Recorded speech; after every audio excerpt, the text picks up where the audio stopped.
Happy Tuesday, friends. We are going to start with our morning message today. Now you might notice that there's no number over here, which means it's just a message. We're not going to edit it today. So let's read it together though. It says, Happy Tuesday. Happy Tuesday. Ooh, does anyone know this word? Earth Day. Yeah, Earth Day is tomorrow. Fun. I hope you ask your parents to learn about how to help the earth this week. Ooh, that was a long sentence. Let's do it again. I hope you ask your parents to learn about how to help the earth this week. So what that means is this week, I posted lots of activities you can do where you can watch videos and you can write and you can listen to stories, and each of them talks about something that has to do with helping the earth. And we started yesterday. If you came to our small group Google Meets, you would have seen that we worked a little bit on the 3 R's, which you may have heard of. It's reduce, reuse, and recycle. And those are kind of some of our focus this week of some of our activities, is how we can reduce how much we use of stuff that we take from the earth, and then how much we can reuse things if we do take something from the earth, right? Like if we make a piece of paper, right? That might use some of a tree to make, right? But if we use that paper up as much as we can in lots of different ways, then we're not taking more and more paper, right? We're reusing it, and then we don't have to take as much. And we can make some really cool things out of other things too. And then the last one is to recycle. So once you're done with that object, so like that piece of paper, maybe you've colored on it, and then the backside you do something different. Maybe you do some math problems, and then you can make it into something, right? You can make it into an origami box. You'll see in a video I make a paper airplane. So you can make it into different things. And then when you're really done with it, you can put it in the recycling so that they can smush it and mash it and then make it into new paper that we can use again. So those are 3 ways that we can make the earth. We can try to keep it nice and clean and healthy for us to live on because it's our home. So I hope you ask your parents and you're excited to learn about some of those things this week. Let's finish our morning message. You can write to tell others how to too. Oh, I like those 2 twos at the end.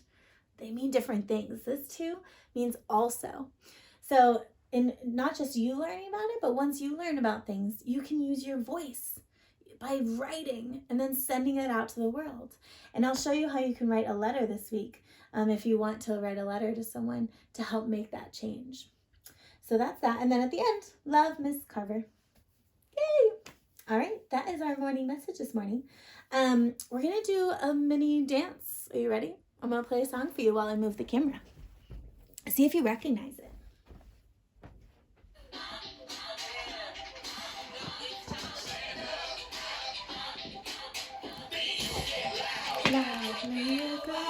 Oh, my closet's open.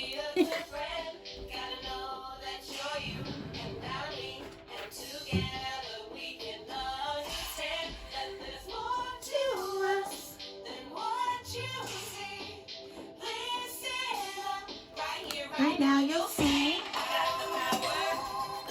I got the strength. It's all for me to make me who I am.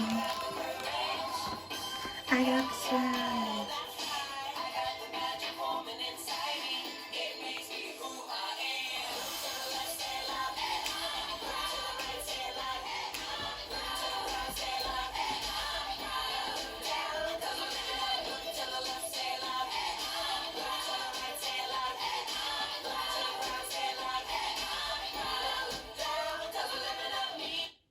I hope you recognize that song. Our dance teacher, Miss Kat, sent it to us.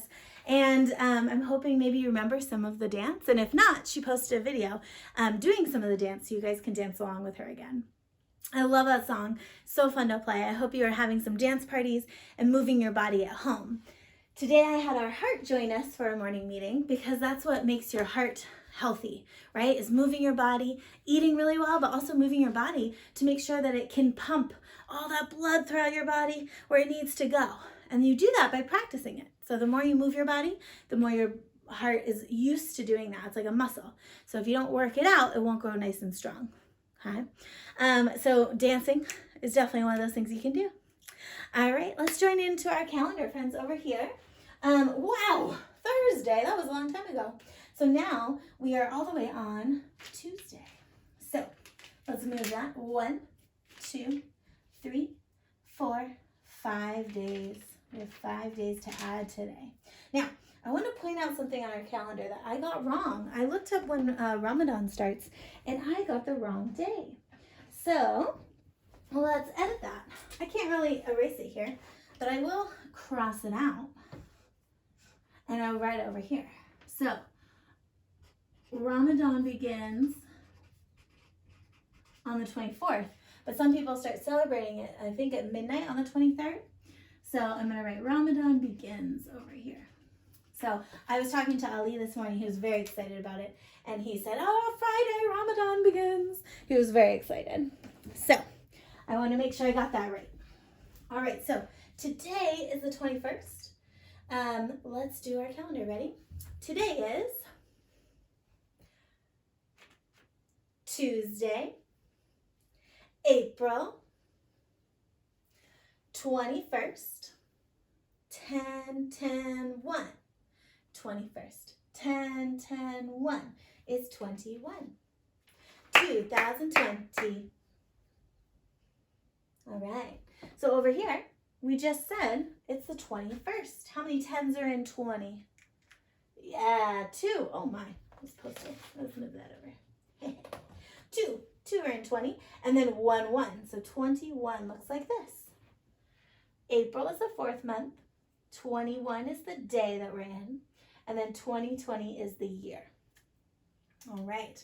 Next, we're going to move our 16 all the way to our 21. Probably should have done that first. Does that match? Yeah, nice. All right. Next, this does not match. 10, 15, 16. I think we need to add some more. All right. Now we're at 21. Can I fit 21 on there? What do you guys think? Can I fit 21 on there? Let's see. All right. 16, 17. Oh, that's the wrong color. 18. 19,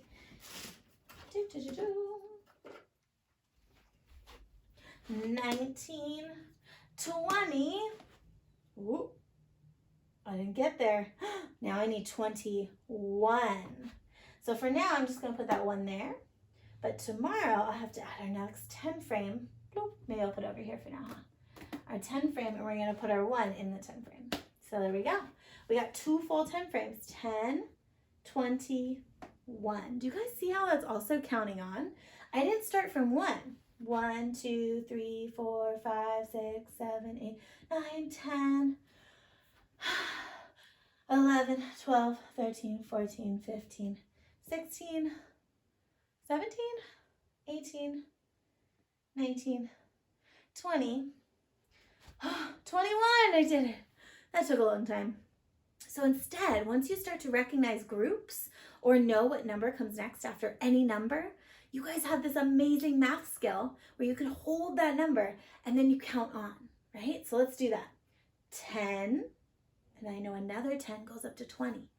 20, so I got 20 already. I'm going to hold that 20. Everyone say 20. Good. And now I'm going to count on from that 20. I only have to add 1 more. 21. Boom. So counting on is a really important strategy. And so, part of your math this week is working on that strategy of counting on. So I'm excited to see you guys work on that. All right, we got 21 for our number today. Excellent. Now we need to do our days of the school year. Remember, we added some days, not just 1, right? So we were here on Thursday, okay? And then we also had school Friday, so that's another day. We had school Monday, that's another day. And now today, 3. So we need to add 3 school days, right? Because Saturday and Sunday aren't school days, okay? All right, here we go. 3 days. Remember that, 3. We need to add 3. Maybe you can count on from 141 and add 3 more. and maybe you'll be at the number. What do you guys think? Start predicting what that number is going to be if you add 3 more to 141. Okay, ready? 100, 110, 120, 130, 140, 141, and now I gotta add my 3. Ready? 142, 143, 144. All right, did you guys get 144 when you counted on? All right, 141, 142, 143, 144. So those are my 3 days. So I have 100, I have 4 10s in there, and now I have 4 1s. 144 is the day of school today. All right, thank you, friends. Let's do our daily affirmation. Today I will do my best. I have the power to choose. I am kind. I am brave. I make mistakes, but I can do hard things. I love myself. What I do matters. I am magnificent. All right, I hope you did that with me, friends. If not, you can always go back in the video and then replay it and do it along with me.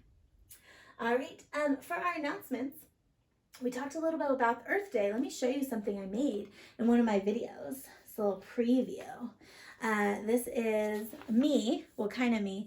I used Olivia's sister. I used one of her pictures from when she was in my class instead of me because it just, I couldn't like print out a new picture of me. Anyway, so she's pretending to be me and she is saving the world. She's an Earth superhero and she's using my name because it's supposed to be me. But anyway, saving Sarah. And so she's pretending to hold the whole Earth up and she's doing something to save it like a superhero would. And then underneath, you guys can write all about what you as a superhero do to help save the Earth.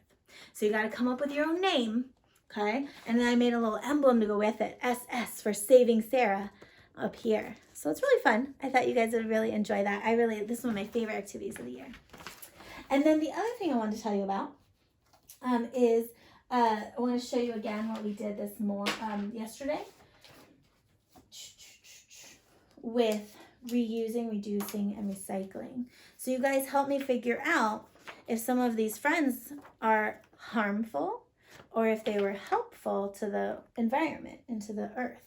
And we met different people like Bree and Mia and how they recycled or sometimes they threw their trash on the ground. Oh my gosh. And we learned about how we shouldn't leave the lights on in the house and how we should ride our bikes when we can instead of driving or walking instead of driving. Things like that. And so those are a lot of different ways that we can reuse things. We can reduce things that we're using and we can recycle things we've already used. Those are our 3 Re's. And okay, so getting off the Earth Day-ness, a reminder about Earth Day though is that it's just a reminder to think of the ways you can help the earth. It's not the only time of the year we should do these things. We should do them all year round. Earth Day is every day, right? Because it's our home. We need to keep our home safe, happy, clean, so that we can still live there, right? Just like your physical house or apartment that you might live in. All right, the other thing is we're going to be reading some books together tomorrow again, or later today maybe. The books I chose in the past, we did Bella and Rosie, which are kind of like fiction books. They're very realistic though, right? Because they're about Bella and Rosie and all the things and adventures they go on together. But they talk to each other in English, and that's not quite right. So that's what makes them a little bit fictional or not real. And then last week we did nonfiction books about real animals and we learned about different animals and what they do. This week we're gonna do narrative stories. So narrative stories are stories about people's lives, and these are realistic narratives. So it means that they use things like photographs, like real photographs. For example, in this story, we have some people at the ocean. In this story, we have pictures of fruits And by picture, I mean a specific kind of picture. What kind of picture do I mean? Do I mean a painting or drawing? No, photographs, yeah. So they're kind of nonfiction books because they use real pictures of people and things in these pictures. And so that's why they're narratives, because what happens is they take us through their day or what's happening. So for example, in this story, there's two girls and they're hanging out together and they can't decide what they want to do. They each think that the other ideas are boring. And so then they figure out what they want to do that's both not boring for both of them. And so they take us through their day. And the other cool thing about these stories is they all talk in them, or you're hearing their thoughts. So remember I told you a narrator is when they say something to the reader. And then there's the part where they actually talk. So for example, there's lots of talking in these books, but a really good one is this one. So it says, "But Mom, I'm so hungry," said Luis. Right? So he's talking, and then all of a sudden the narrator says, "said Luis," to make sure you know what's happening in the story. And then on this side, the whole time the narrator is talking and telling us what's happening in the story. Luis looked at the cookie. Then he put the cookie back in the cookie jar. So that's the way the narrator talks. So in all of your stories, there's either people talking and the narrator talking, or both. One or the other, or both. And they're telling us about their days. So those are going to be our narrative stories. The other aspect to a narrative story is that they go in order. So, for example, in the story at the ocean, right? They don't start in the ocean and then go backwards out of the ocean and then all of a sudden jump to when they're in the ocean again, right? It goes from the beginning to the end. They're like, "Oh, we came to the beach." And then they go into the ocean. They're like, "Oh, it's cold." And then they leave the ocean. They're like, "Oh, it was such a fun day." And then they leave. So that's called chronological, is when it goes in order. So all these stories, narrative stories, do that. All right. That's the little tidbits I have for you today. I hope you have a fun week, and I'll see you again in our morning meeting on Thursday. Bye, kindergarten.